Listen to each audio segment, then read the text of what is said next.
Hi all, this is Dr. Shanthi, Professor, RMK College of Engineering and Technology.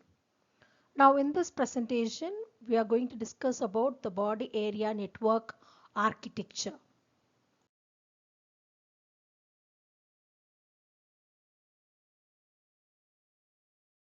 A body area network consists of computing units, and the main function of them is to aid monitoring and to perform actuation applications in healthcare. And the architecture of BAN can be read or analyzed under 7 subheadings: hardware, network topologies, communication technology, software, deployment, physical environment, and energy resource. Now coming on to hardware, sensors in a BAN are heterogeneous with respect to hardware configuration. The IEEE TG6 recommended and approved hardware components for BAN are as follows: a general purpose sensor, which can be a humidity sensor or a temperature sensor or a light sensor; a medical device, right? A pulse oximeter device for monitoring the pulse rate of an individual, which consists of an LED array, a photodetector, a microcontroller, and a radio for communication purpose. So the hardware can be a sensor, it can be a medical device, a data collector or aggregator, right? Now a bedside monitor or an image collector for a pill camera. So a bedside monitor is a data collector or an aggregator. A controller or a tuner. For example, you can take the example of an infusion pump. What do you mean by an infusion pump is, now in the case of a diabetic patients, we make use of infusion pump to inject insulin into the human, right? Now, so how much amount of insulin has to be injected will be controlled by using the infusion pump. And an access point or a gateway, right? Now an access point or a gateway example is a smartphone through which you can communicate to the external world, meaning that you can communicate to a medical personnel or an hospital. With regard to general purpose sensing, several commercial band platforms have been proposed to provide computation, communication, and storage backbone for the sensors.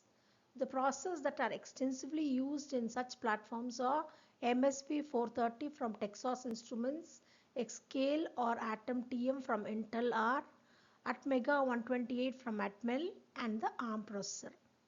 Also, field programmable gate array FPGA based sensor nodes or application specific integrated circuit components have been proposed for application specific implementations.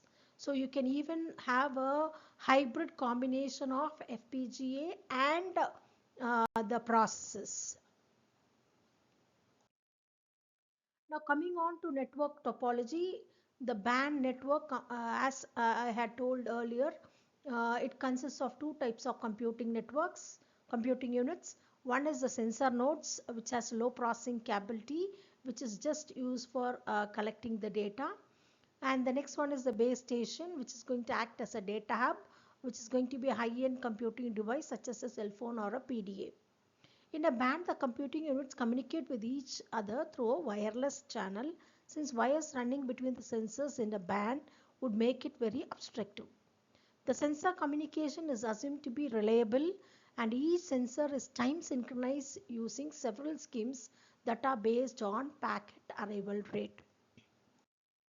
Now let us look into this diagram. Right now when you look into it, it has a set of nodes here. See here, SpO2 sensor, motion sensor, you have a BP monitor, you have a ECG sensor, you have a EEG sensor. Now all these you have, right? And you have what is called as a base station, right?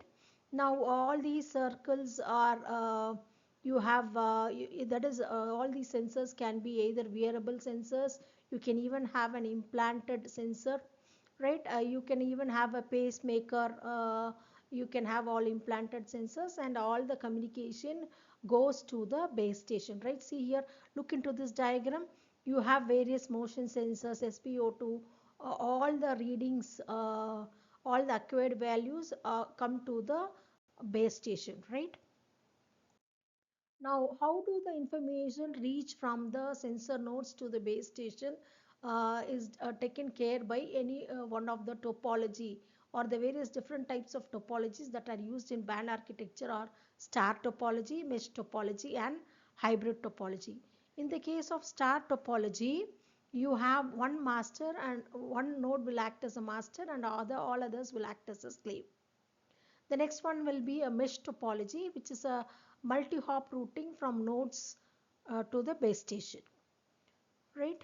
And a hybrid technology is going to be which makes use of star topology, which is one hop, and a combination of mesh topology, which is multi-hop access for weaker nodes, right?